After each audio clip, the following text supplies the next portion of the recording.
Want cozy food that's quick and delicious? Check out these 5 comfort food secrets every home cook should know. Let's dive right in.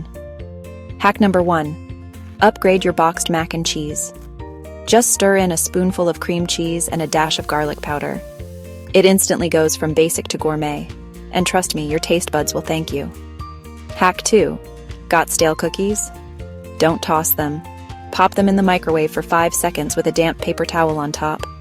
Boom! Soft, fresh-baked cookies you'd swear just came out of the oven. Hack 3. Creamier mashed potatoes, coming right up. Swap out the milk for warm chicken broth. It adds a rich, savory flavor and makes your potatoes unbelievably smooth. Hack 4. Revive leftover pizza. Heat it in a pan on the stove with a lid for a couple of minutes.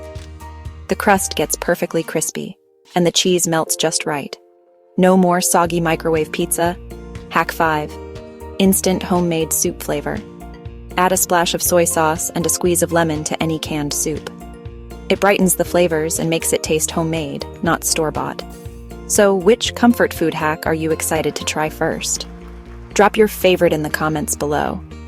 And if you want more cozy kitchen tips, don't forget to hit that subscribe button. Thanks for watching, and happy cooking!